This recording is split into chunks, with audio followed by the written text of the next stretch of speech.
What is going on, ladies and gentlemen? Welcome back to Auto Auction Rebuilds. Today we're back with another drama video.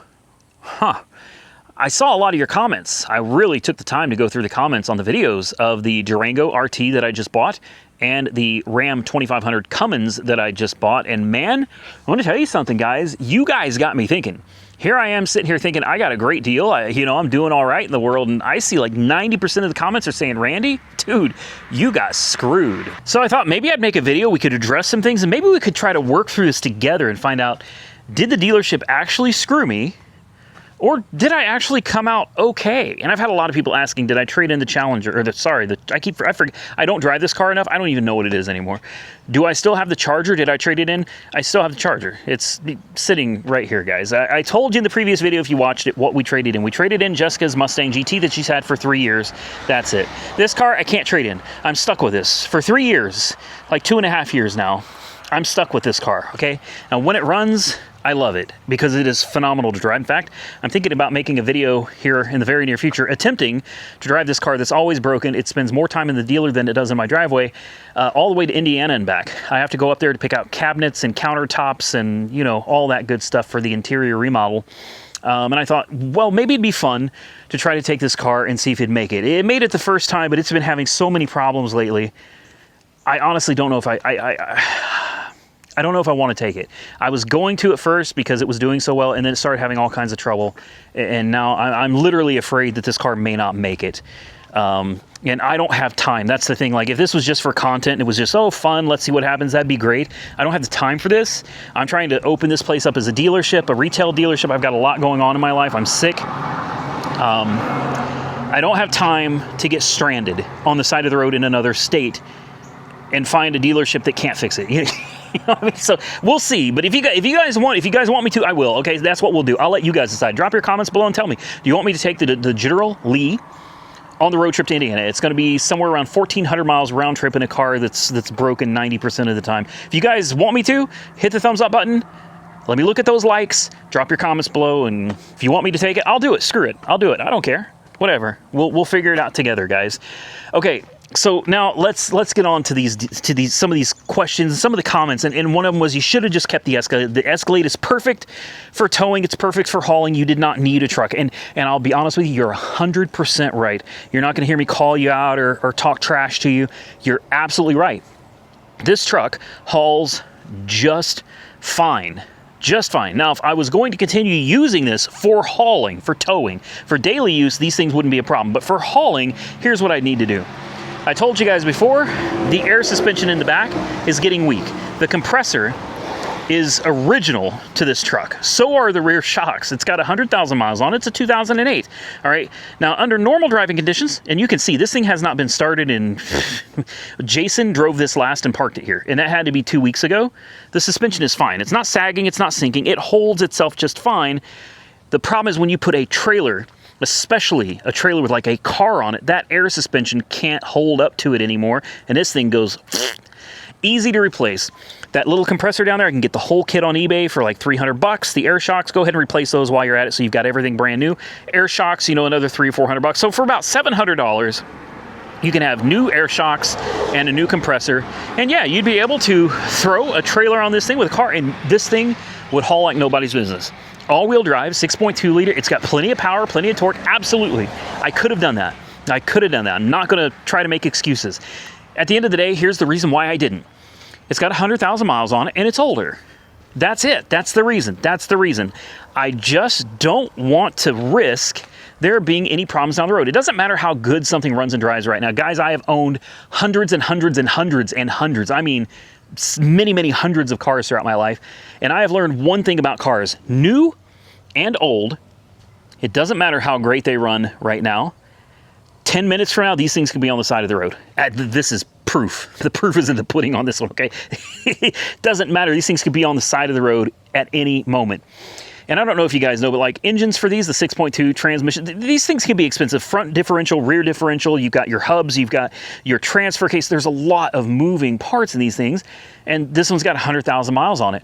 And at the end of the day, I have the same issue with the Suburban. Yes, for the Suburban, we could have added air shocks to the back. Not a big deal. Could have gone down to like four-wheel parts. They could have thrown an air helper kit. They automatically level and everything too. So as soon as you put the weight on the back and it squats, it would have automatically picked itself up. Boom, done. The problem I have with this one is the 5.3 is just, when I have to merge onto the highway, I am not comfortable. Okay, the 5.3 is great when this thing is unloaded. The 5.3 is great if I'm pulling a lawn trailer. But as soon as you put a car behind it, it is so anemic that merging onto the highway is damn scary. And I don't know where you live, but out here, people drive like complete a-holes. Okay, I mean, they will not, I know they're not required to move over, but if you can, that's what I do. If I can move out of somebody's way and let them on, I will. But normally the way I like to get onto the highway is I like to just gun it. And then I get in front of everybody. So I don't get in anybody's way. Nobody needs to move over. The problem is with this one, it just doesn't have that kind of power, and it is so lethargic with a load on it. It does not feel safe. So that's my excuse. Plus, this one has 193,000 miles on the odometer, and we're looking at the same issue. It's got miles. It runs great, perfect today. No problem. There's zero. Like, zero issues. This is perfect. I've taken it to Indiana and back. I've used this as a daily driver. I have hauled cars. I hauled the international truck to Mako. I haul my lawn trailer, which is loaded with very heavy electric mowing equipment. The truck does fine, but it is not safe, in my opinion, to be hauling cars. And that is ultimately why I bought this. I bought this because this is overkill. This will give me no problems ever hauling anything I want to put behind it. This basically future-proofs what I'm doing here. Every time I send a car to get painted, and by the way, I have more. There are more cars that need to go to Mako, okay? And that's something I've been considering because I'm going to have to haul these cars. I don't want to pay the money to have them transported there and back every time. I just don't want to deal with it. The Cadillac, we're going to be doing the filler panels. I got to do the hubcaps. I got to change the tires, change the carburetor, and then we are supposed to be sending this one to Mako. I know you guys are going to die because it's like, why? The car is actually in great shape. Here's why. It's got this weird deal going on over here. I don't know what this is, but some kind of a red rectangle. I have no idea why that's there. But what I can tell you is it's an eyesore. And this car, it may end up with a future at Barrett-Jackson. That means it's going to need to look a whole lot better than it looks currently. So I was thinking we could take it to Mako. Maybe Mako can just fix that little patch. You know, if they could just touch it up, blend it in, that'd be perfect. I'd love not to touch the rest of the paint, but if they say that it's not going to work and they're going to have to paint the whole thing, then we can let them paint it. This is another big, heavy car I'm going to have to haul. Let's not forget this one, the 66 Impala, 560 horsepower. The transmission is blown up. The rear end is blown up. Who saw that coming? Boy, I didn't. I saw that coming. We knew that this was going to happen, right? Okay, so this one's got a lot of work needs to be done. I'm probably going to switch the 400 to a 700 R4 so I have an overdrive gear. We're going to have the rear end rebuilt. I'm trying to decide whether to keep the 410s because with the 700 R4, we're going to have an extra gear. Maybe the 410s would be good. In first gear in a 700 R4 is a long gear, man. You're going to have plenty of power through first gear. And with 410s, I think this thing would be a hell of a competitor, man. Like, seriously, I think at the drag strip, this car would be great. If we need to change gears, maybe we change them. I don't know. But this is another one on top of getting the transmission rebuilt, and I'm sending it off. I'm outsourcing this, guys. I'm not messing with it. We're going to outsource the transmission and the rear differential being done. All right. And shout out to Jason. Jason bought me a rear end. Well, he hasn't bought it yet, but he bought it. Trust me. Jason said, you know, let's buy you a rear end. So we're going to have a nice, probably an Eaton style rear end in this thing. And it also needs to go to Mako, probably, for paint. I'm not 100% sold on whether I'm going to paint it or not. I'm actually starting to like the yellow color.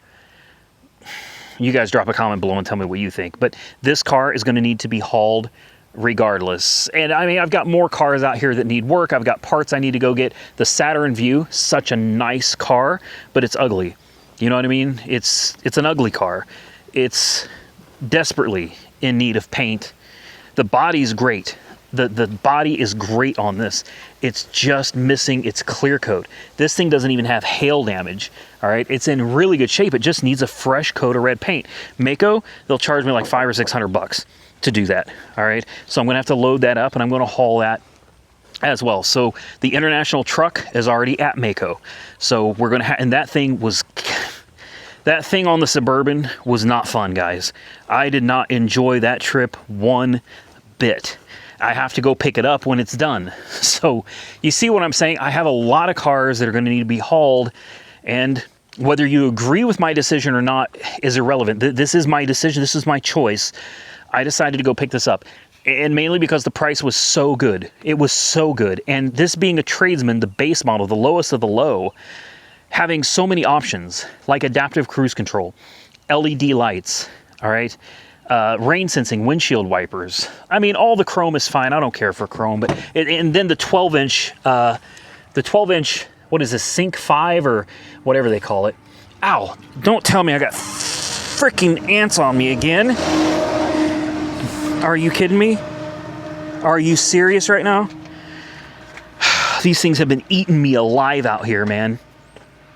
Anyway, for $52,000 for a truck like this, the Cummins 4-wheel drive, this is a big, beefy, meaty truck, man. I freaking love this thing. I really do. And the black, it may look like it's just a dark black. There's not much sun out. It's hard to see. This is actually high metallic, man. There you go. I think you can kind of see the metal flakes in that. Isn't that pretty? It's a gorgeous freaking truck. And for $52,000, I still, after everything happened, I still feel like I got a great deal on this, man. The only thing that kind of kills everything is, you know, the Durango was not the deal that I thought I was getting. Things did not work out for me, and I've got a lot of people telling me, we're going to get back on subject now. I had to kind of explain to you what we have around here and why I decided to go for something new. Mainly because ZF transmission, okay, these things are notoriously bulletproof and reliable. Cummins engine that's been redesigned with more power. This thing's able to pull like another 1,000 pounds from the previous generation. And warranty, 5-year, 100,000 mile warranty. Unlike the Suburban, unlike the Cadillac, all I have to do is make my car payment every month. And the Durango in this should not give me any trouble. And ultimately, you could do it either way. If you don't mind making the car payment and having the debt, you can buy yourself a brand new car and go that way. Or you can drive something older that's cheaper, and then when something big goes out, you know, like the engine, you can pay $10,000 for an engine. Or you can pay $5,000 for a transmission. And you can wait for it to be in service, wait for it to be done, hope everything is done right the first time. I told you guys, I'm just running out of time. I'm running out of patience. I just need something that works. That's why I picked this. So whether you agree with it or not, this is the deal. I'd have had a lot of people telling me I need to go back to the dealer and return the Durango. It doesn't work that way. Apparently, in some states, they have something called like a cool off period or a cool down period or a buyer's remorse period, where you could go out and drive your brand new car for a few days and then take it back and go, you know what? I made a mistake. And you can just get your money back. Oklahoma does not have that, guys. We don't operate that way. When you buy something, you sign on that dotted line, that's yours. That's a done deal. It's over. Hang it up, okay? You're going to have to live with your decision. And that's where we're at on this truck, and that's where we're at on the Durango. And I'll be quite honest with you, I don't want to return either one of them. The question that we really need to answer here is, did I actually get ripped off? Did the dealership rip me off? And I'm going to tell you where I'm at with it, because I've sat down and actually gave this a lot of consideration. I've read so many of your comments where you guys explained to me how the dealer took advantage of me. You guys explained that by increasing the interest rate, I got a great deal on this, but then when we got the Durango, they screwed me, doubled the interest rate, and they got a kickback for the interest and everything. And that's how they took me, by giving me a great deal on this, but then screwing me on the Durango. It makes this not a good deal anymore.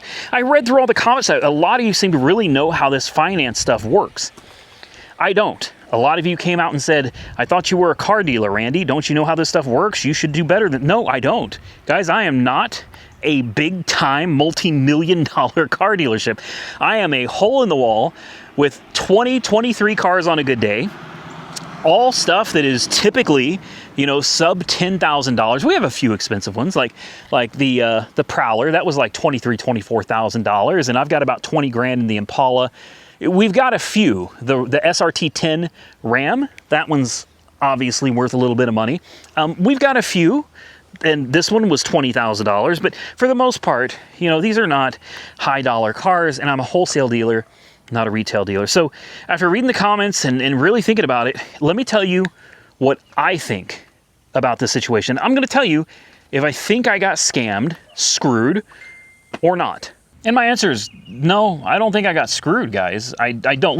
This is the problem, I think, with society in general these days, is people will not take responsibility for their actions. People want to blame other people for things that they did themselves. It's like I signed the contract. I am 45 years old. I can read, right? I read the contract and I signed it. I signed with the interest rate. I signed knowing that I was paying more for it than we had than had been shown on the dealer's website. I knew that when I asked them why, they couldn't give me a clear-cut answer. Are those things questionable? Absolutely. But did I get screwed? Let me just put it this way. If you think I got screwed by the dealer, what you need to be understanding is that I screwed myself. I am not a child. I'm 45. I read, I signed, I agreed to the contract as it was presented. Did I get taken? Maybe so. Maybe so. Maybe I did get taken. But at the end of the day, the dealership is in the business of making as much money as possible, not losing money. So if there's anybody to blame, it's not the dealership. It's me. Now I'm going to be completely honest about something else too, guys. While I browsed through the contract, I did not sit there and read the whole thing. I signed my life away on it. And again, whose fault is that? That's not the dealer's fault. That's mine. With that said, though, even though I just signed the contract and just kind of browsed through it, everything was what they told me it was going to be. They didn't lie about what was going to be on it. The interest rate is what they said it was going to be, which I still think double the interest from a day before makes no sense. My credit dropping something like 30, 40 points overnight within a 24-hour period. No, I have the paperwork, the truth in lending disclosures and everything. I have the credit score. I see where it says that it's a 692. The day before, my credit was like it was a 740, 739, something like that. I mean, how it went from this to this in one day, I just don't know. I really don't know. It's very frustrating. I saw some people say that by using a different credit score and giving me a higher interest rate, the dealership gets a kickback. I didn't know that. I still don't know if that's the case or not. Like I said, I don't do this kind of thing, man. I'm not a finance guy. I don't know anything about any of this. If that's true, boy, they may have made some money off me then. But at the end of the day, is that the dealer's fault or is it my fault for signing? Remember, Jessica was telling me walk. She kept telling me, when I tell you she was pissed, especially when that guy said, hindsight is 20/20. I mean, I was gritting my teeth on that one. I probably should have walked. Okay, I probably should have. That chapped my hide, man. And she started shaking. She's like, we need to go outside, and she wanted to step out for a minute. We stepped out. She's like, let's just leave. Let's just go. And I was like, I wanted to give her what I promised her. At the end of the day, I didn't listen to her. I didn't listen to my own instincts, and I signed. With that said, let's get something clear. I went out to her truck today and I pulled out all the documents and I went through them to see exactly how much I paid for her car. Now, I did not do any investigatory work to find out like what these things are actually worth, but this is a 2025 and it is new, even though it has 5,700 miles on it. It is provided with a MSO, a manufacturer certificate of origin. Okay, this was probably a demo car, or as we found out, they sold it to somebody and then took it back somehow. I don't really know what happened there. But this car was never registered. Okay, this car has never been owned by anybody before. It is sold as brand new with the MSO, not a title, an MSO. So I don't know what these things are worth, but this is not used, even though it is technically used. It is sold as brand new, at least in the state of Oklahoma. It's sold as brand new. 5,700 miles. It's an RT Plus with the color being Night Moves. All right, it's a cool color. You guys thought it was black. It's not. It looks black. That's what's cool about it. It looks black when there's not a lot of light, but when the sun hits it just right, oh my God, guys, it is a brilliant, gorgeous, dark blue color. Absolutely stunning looking color. Not that it matters. I don't think that makes it worth any more money. But at the end of the day, I did look at the numbers. What we ended up paying after walking away, signing the contract, walking out the door, was $49,700 and change. Now, the advertised price of the truck online, in fact, let me look it up so I don't steer you guys wrong here, but the advertised price of that truck was $46,785. In fact, I've got it right here on my phone. I still have it, okay? So they were offering it. According to them, the MSRP on that was $54,985. And they discounted it $8,200, and the final price was $46,785. So we should have got it for, call it $47,000, and instead we got it for right around $50,000. So yes, we paid about $3,000 more for that truck out the door than what we were supposed to pay. Am I going to say that that is that a horrible deal? You guys will have to come to that conclusion yourself. For me, if the truck really is worth, close to $55,000 and we got it for $50,000 out the door, I would have rather paid less. But at the end of the day, I still feel like we got a good deal. At the end of the day, when this is all said and done, even though you guys obviously don't like the dealership, and obviously I don't like some of the things that were said, I don't like the way I was treated at a few points and the waste of time, at the end of the day, I walked away with 2 brand new vehicles with warranties for just under $100,000. So I don't know if you've looked at the price of new vehicles these days, but it's so stupid and ridiculous, especially when you start getting into trucks, man. The prices are insane. It's crazy. And the reason I didn't go and find another used one is because I did a lot of looking online for a used Dodge Ram with a 5.9 Cummins. And I'm telling you, man, these things were anywhere from $13,000 with, tons of miles. If you wanted something with a little bit lower mileage, you pay $20,000, $25,000 easily. Once you get up to a 2015 model, I can't justify it. Why am I going to spend $20,000 to $30,000 on something old with miles on it when I can have something brand new with a warranty for just a little bit more? This is the way I decided to go. And ultimately, I don't think I got the greatest deal, but I don't feel like I got such a bad deal. It did end up wasting a lot of my time. It was a major headache. We were there for hours and hours. Jessica was angry. I was angry. But by the time it was all done, after broken promises and all this crap, by the time it was done, they sold us the vehicle they said they were going to sell us. We walked away with the 2 vehicles we picked out.